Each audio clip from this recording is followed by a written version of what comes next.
Hello and welcome back to another Hot Dogs, Horseshoes and Hand Grenades. I'm CZSurvivor and today we are going to take a look at update 93.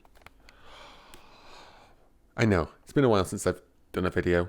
Long story, I'll explain in a bit once we've got through this update. Some good stuff in this update though. It's the shotgun month, the end of it apparently. Although he apparently still has some more that he wanted to release. So, let's start off simple, shall we? A nice break action single shot shotgun. Always fun, and looks like we've got a slug for it. It comes in both 20 and 12 gauge variant. So if I have a quick little nosy in break action and look for... what's it throwback single shot. So that'll be in the end. Yep, there's a 12 gauge and that's the 20 gauge variant. We got the 20 gauge here. It's a little less beefy, but you know. Let's see if I can put a hole in the center of that target. Did I spawn? Yeah, I did spawn lock the ammo. Oh, helps her pull the hammer back.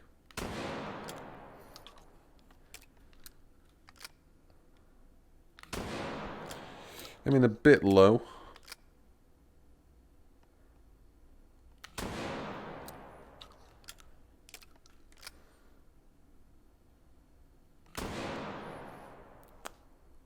I really like shooting right on the same spot. Yeah. But yeah, it's a single action, single shot, break, reloading shotgun. And you have to pull back the hammer. I would like a single action that when you cock it back up, it cocks the hammer. But you know, I'm sure he'll add that eventually. You know what? Why not? Let's have a little nosy at the 12 gauge. If I don't properly show it off. And we'll have some buckshot. You know what? I've just realised. We're messing with shotgun, so we need weak targets. We want to see it fall apart. Granted, this probably won't do it. But you know, yeah, it's a... very similar to that one. Anywho, let's get on to some more fancy stuff. Eeny, meeny, miny, mo. The Jackhammer. Be precise, the Pancor Jackhammer, which is only ever a prototype, but anywho. It is a drum-fed shotgun. Much like the other drum-fed shotgun we got recently that I forgot its name about. Oh well.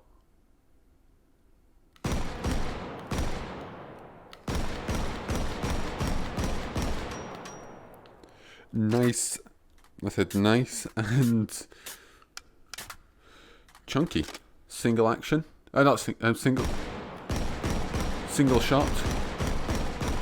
And will absolutely rip through a target, as you can see, which is very fun. Get in there. Only problem I have with these drum weapons, sometimes they just don't want to go in. Also, another problem with this shotgun, that sight is so high off the bottom. Oh, it has a Picatinny rail built in. I didn't know. How convenient. So yeah, you can see how far the sight's off. So I'm having to, like, I'm aiming up there to hit, like, the center of the target. So that's a bit high. What about...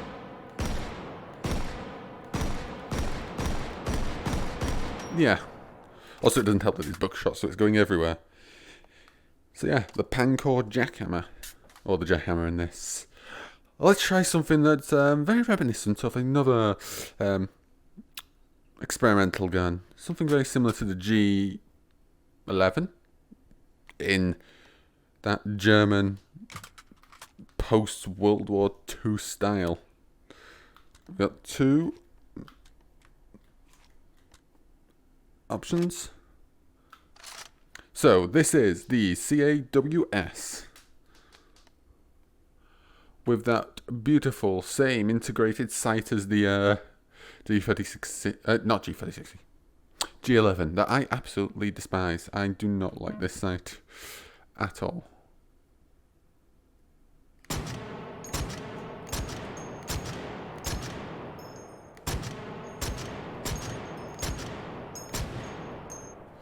For anyone unsure what the sight looks like, let's get you left-handed and break my instinct to close my left eye. You should be able to see this. But yeah. Also, you probably don't want to shoot this gun left-handed, you know? That is where the shell's coming out. Oh, those are some sexy looking rounds. Yeah, this is apparently the most powerful shotgun we have now in H3. Because it's, well, based off what they were trying to get. The intended design parameters. Which means it hits like a train. So yeah.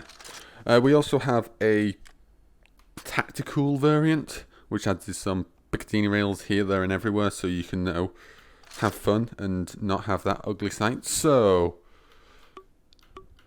who needs such a sight? Also, we'll go through the ammo options for this one because it's pretty cool because it's a new ammo type. You know what? We'll use the drum with this one. Oh, and of course, it's full auto because why not? So, we need the attachments. I think a nice holographic, why not? Feels appropriate for this. Yeah. And you know what? We're going to need a foregrip. So we'll grab a nice angle grip. Don't normally use these. Kind of makes sense for a shotgun. Kinda. And there was something else. Brain. Something else was added recently. Something else that I want is the... Technically a laser sight, but hey. Oh, you know what? Let's slide on a laser sight. I wish it's a good side laser sight. I always forget. Not that one. That one feels under barrel. A lot of laser sights do feel under barrel. Oh well. Why not? We'll slap this one on the side. Ooh, you're a bit glitchy. Oh yes, you go straight for the UI, don't you? So you can see that's pretty far off. Ah, great. Anywho, can I calibrate you to a... No. Can I go lower? Let's hold on to the controller properly. No, that's the wrong way. 5 meters is probably more appropriate for this engagement range. Yeah, why not? So, full auto. You know what? We need a clean target for this. We want devastation.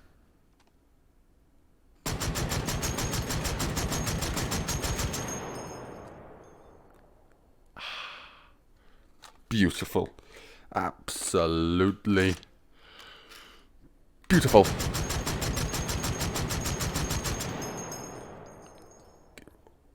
Nice and sexy. Also, turns out that this gun, looking at it, looks like it was designed to be ambidextrous. Yeah. Switches on both sides. You can change the ejection port. Ammo comes in rear. It's a bullpup. That's pretty nice. I didn't know that. I didn't notice that as well. Anywho. Oh, yes. Only problem is when we turn it into, in comparison to that one, when we put the handle on the wrong side now, don't we? Then again, we've all used the AK like that. So, you know. I'm sure we can live with... I'm sure those lefties can live with it, can't you? Or is it a devastating incompatibility for you? So, anywho, where was the ammo? Ammo. We need to have some toy with a special ammo, don't we? Misk, no. Yank. So, we'll grab this. And we'll select held type. So, it's a belt-fed 12 gauge. Those are technically meant to be belt linked, but you know, H3. Belts are the bane of physics. Yeah, we're going to stop that. So we have triple O buckshot, flechette, and a good old slug. So I think we had Triple O buckshot. Let's have a look at the Fachette. This is apparently some stupid high velocity for the Fachette. That's absolutely terrifying. Also, let's just watch. Sexy. Let's clean up the target. I don't know what the intended range for this Fachette is, but let's go.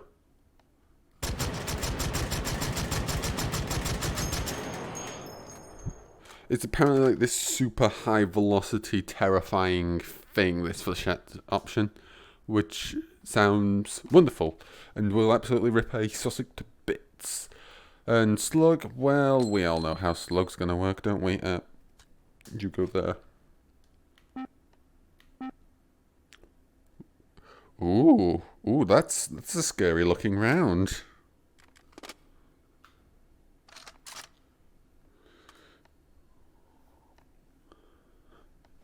Anywho, let's put her in nice single.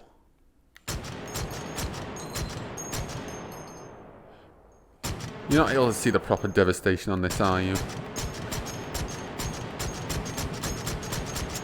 Kind of an actual sausage to see how scurry a round is. Good for showing off scatter rounds, not good for precision rounds. So, let me double check. Is there anything else we need to look at? Yeah, you know what? I'll have a look in here. So there's the G30. Where is it? It's a attachments. So, yep, G36C now has a Picatinny rail variant for all its attachments, which is very nice. Where's the grab for this? Is it there? Where is the grab? Hello? Oh, it's back there. So you can have the G36C sight if you really want on your other gun, and you've got this variant as well, which doesn't have the short range option on it, so you know. And there is a M16 variant carry handle scope thing. Where would it come in there? M16A4 carry handle sight. Is it going to be in here? Or is it going to be in... It's not going to be in reflex sights, no. It's got to be in magnification.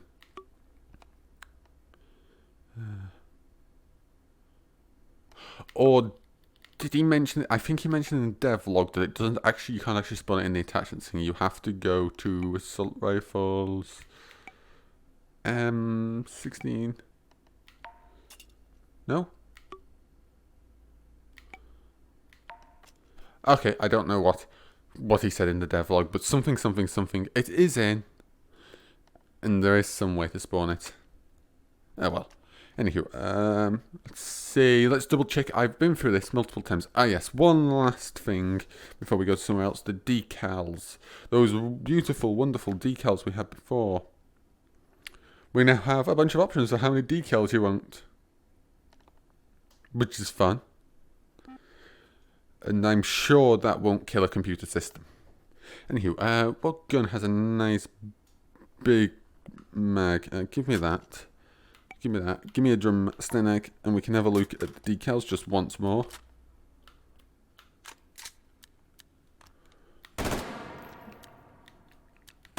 Oh yeah, you don't have a full automatic option, do you? Darn it. Did this have a full auto? I always forget. Yes.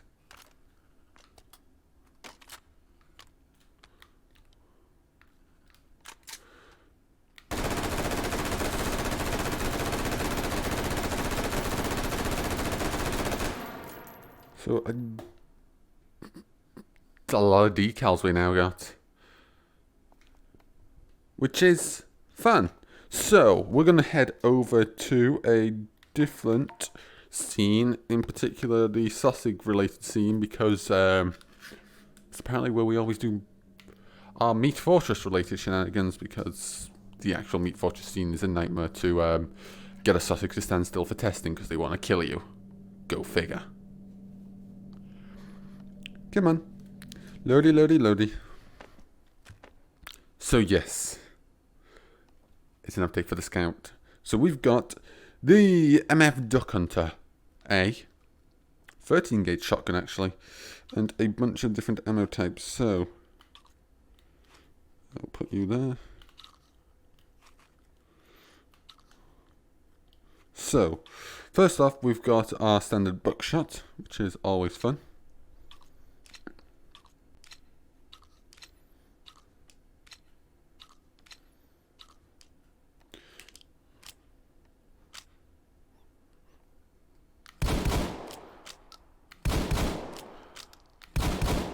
Yeah, you may notice something a bit special about this. It's a lever action double barrel shotgun.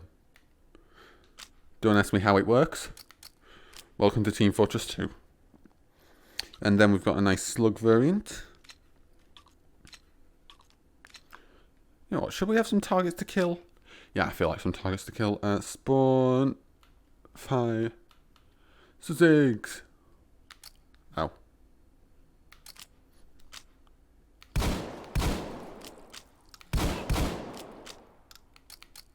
I didn't load enough shots, but yeah, that's quite nice to be able to do that. I think we want to leave that shot for now. This is...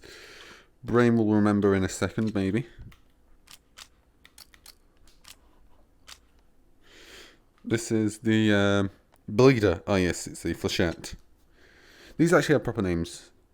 The Slugger, Buck, Blooper, Bleeder, Moonshot. I'm sure you can all figure out what Moonshot does. You know what, I don't know how many shells this thing holds. Let's do some counting. 2, 3, 4, 5, 6, 7, 8. Okay, a nice 8 shots. Let's have a look at the blooper. I don't think we'll need as many shots of this one because, if I remember correctly, just smoke rounds, which is very nice. And finally, Moonshot.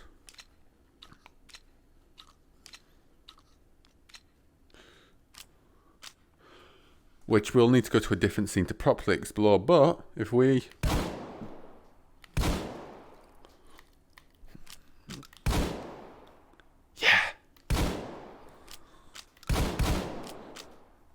We'll have some fun outside with that in a second. But yeah, we got a nice little jumping shot. Perfect for those rapidly annoying, fast-moving scouts. Anywho, we got a little buff. But not for us. Wonder.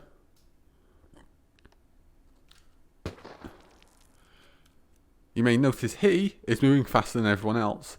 Similar to that freeze debuff we got recently, we've got the speed buff, which speeds up everything about a sausage. Its movement speed, its reflexes, its aiming, which is absolutely terrifying. Now, come back here.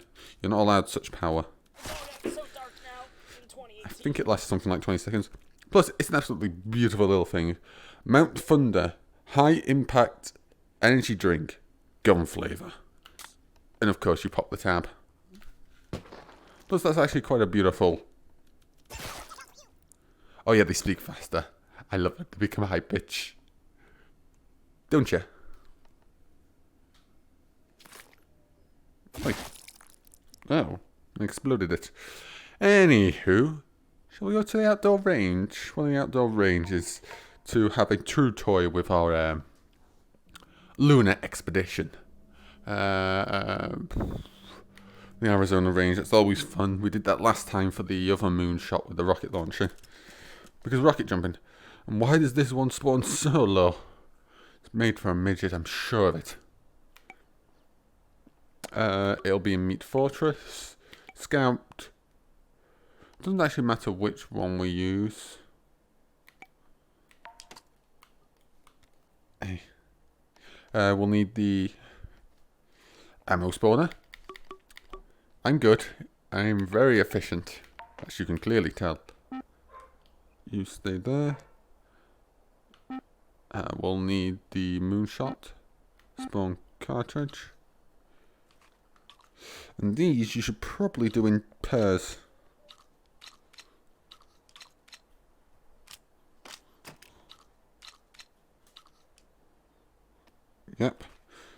So,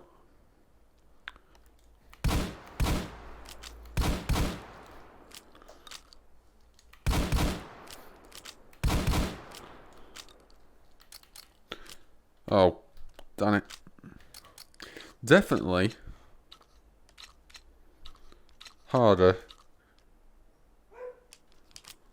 to use, but if we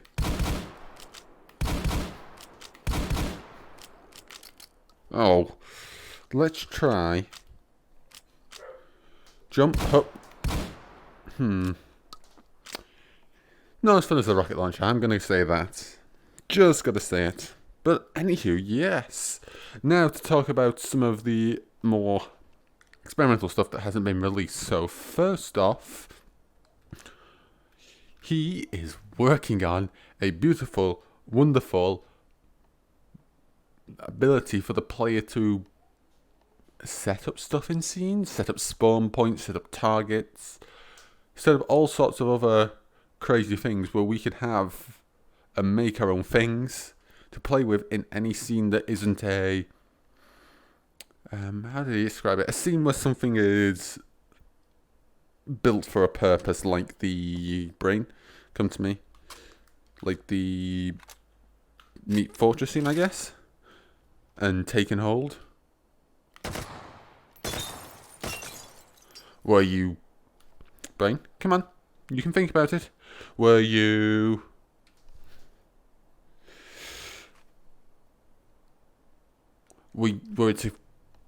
It's got a narrative, a very predefined structure. So, for example, we would be allowed to take the breaching scene and modify that with custom spawns and stuff, which would be fun. And apparently, if you can get it working, we're gonna have workshop support,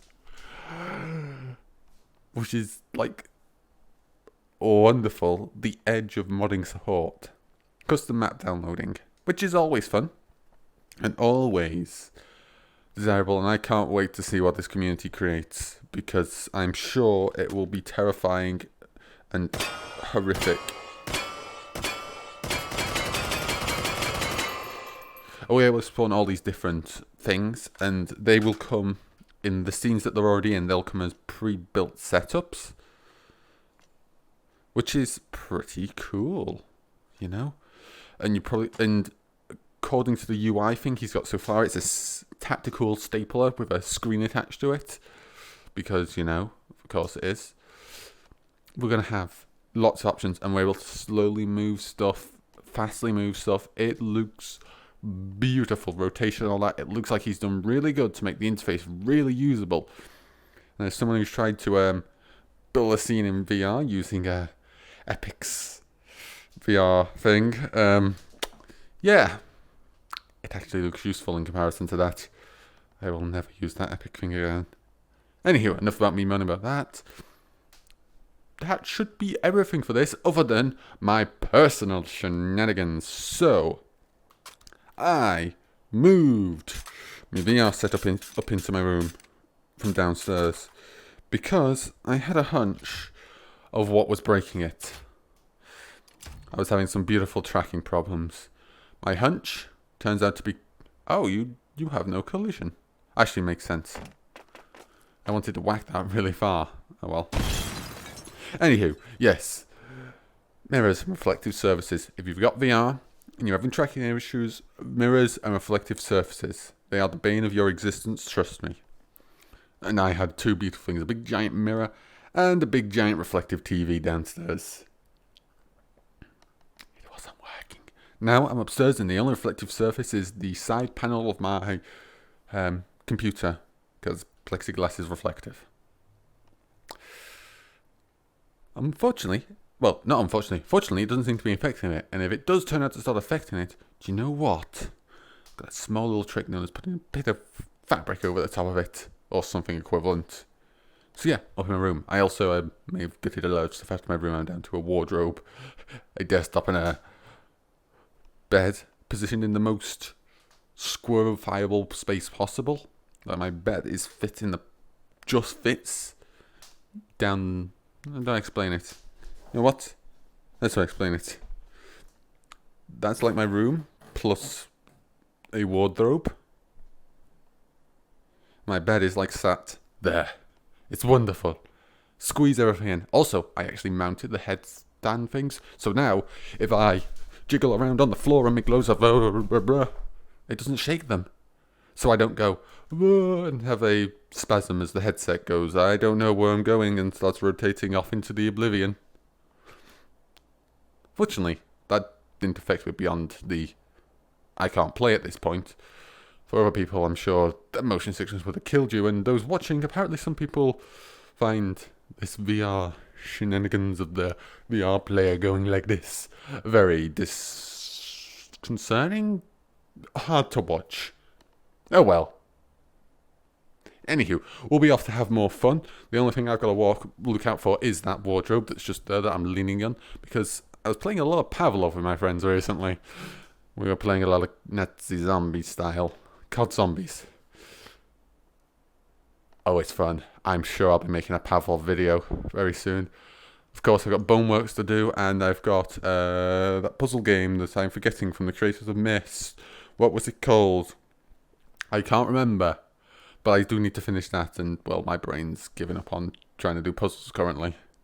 I may have had a little bit too much time spending doing some other puzzle games and burnt myself out. But anywho, yes. Thanks for watching. I hope you enjoyed. If you did so, hit that like button. Got any comments, questions, drop them down in the comment section below. I'll answer if possible. New channel, hit that subscribe button to stay up to date. Don't forget, you can follow me on Twitter and support me on Patreon. Links to those are down in the description. Stay well and Survivor out. Cheerio. I missed the bottom.